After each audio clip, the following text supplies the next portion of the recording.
I had to dream in monochrome. Life that they spun. Heaven calling me home. So life is funny, man. Life does some crazy things. Now check this out. If we was to be on top of a mountain, yeah, and you just screamed out, and you hear your voice, what would you call that? When you like a yodel or an echo? What do you mean? Boom. Oh, an echo. Echo. So let's go to 2014 and talk about the golden echo. Thank God I didn't call it the golden yodel. That'd be a very different record. Listen, the golden echo. Yeah. Right? All right. It's 2-part question. Mm-hmm. The whole thing with the sophomore jinx now. Yeah. It takes your whole life to create this debut. Yeah, that's right. Then now you have the second, which is now 2 years from, or, a few years back until this point, right? Yeah, yeah. The second part is the album before your last one, right? Mm-hmm. Primal Heart came out 4/20, 4 years later. That's right. Right? Yeah. So then now, what stuff were you feeling when you created the Golden Echo, right? And then why did it take 4 years after to do this next album, right? Mm-hmm. Because, there's probably things. Yeah. The world needs to know. There's people that follow you. The next Kimbra-esque person in their own style is watching you. They love you out here. Mm. They need to know what these things are so they know that they're not alone in this struggle. But let's talk about Golden Echo first, and then we get into this 4-year hiatus and why the 4 year. So now, let's talk about Golden Echo. How did you feel in the process of making this album? This is the second album, girl. The cast is out there. You won the Grammy already. Now you got did you feel any pressure creating this album? Mm. What kind of life experiences you were going through? Because I believe this is the album that has my favorite video on it. Mm. Come on. What is it? Gold Mine. Okay, yeah. Look, she was trying to catch me out there. You saw? She act like I don't know the records. Nah. Research. I like it. Yeah. It's good. You gotta listen. You gotta pay attention. Yeah. Golden Echo. Yeah. Where were you at when you did that? How did you feel after winning the Grammy? Now I gotta get back in the studio and create this piece of work.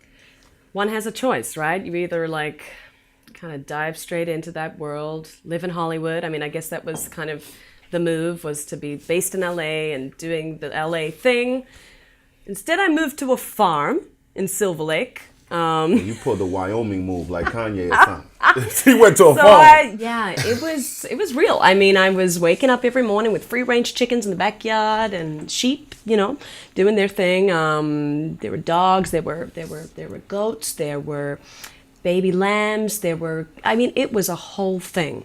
So this is where I chose to ground myself for the Golden Echo. I think it provided me with some stillness, and then, of course, I would go to Burbank to work with Rich Costi producing this album. So it was this sort of, again, contrast I come back to of like the Zen kind of retreat place in Silver Lake where I was living, and then going into the studio, and I would have Thundercat coming through one day, Bilal the next, I would have Matt Bellamy from it's like, but also Thunder would come over to the farm, so some days he would just come over with his bass and we would just hang out in the grass with the sheep and write ideas. Like, it was such a beautiful way to work, right? And to give the gift to other musicians to just get out of the studio sometimes. And so the Golden Echo had a lot of freedom to it. It's my playground record, I felt very lucky that I had resource and platform, people knew what I was doing, and I could take some risks. I think I was cheeky about it, It's like, I knew I probably was meant to make like a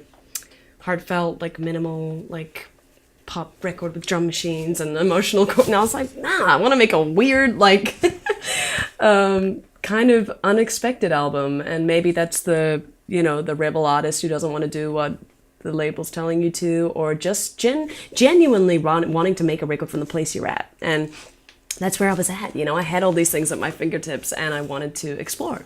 So that's why you get the members of Queens of the Stone Age and the Mars Volta on the same record as John Legend, and I felt like after that experience with Gautier, all the rules had been broken. What we thought about made a big hit song, a big pop song that everyone would sing for generations to come. It was never what you thought. That's always what it is. You know what I'm saying? Like, this is a song where the chorus doesn't even drop to like 2 minutes. There's like a refrain after the verse where you just sit back and sit. So I felt kind of fearless. I didn't feel, I felt like if anyone was going to tell me to follow some template to get, my name made, it was like, but we just broke the template. There's no template. Like, let me just do what I do. I've already set up a trajectory with my sound, and sort of like take a leap of trust that the fans would, connect with it, even if it didn't go down the exact line of what that song did for me, if that makes sense. Yeah.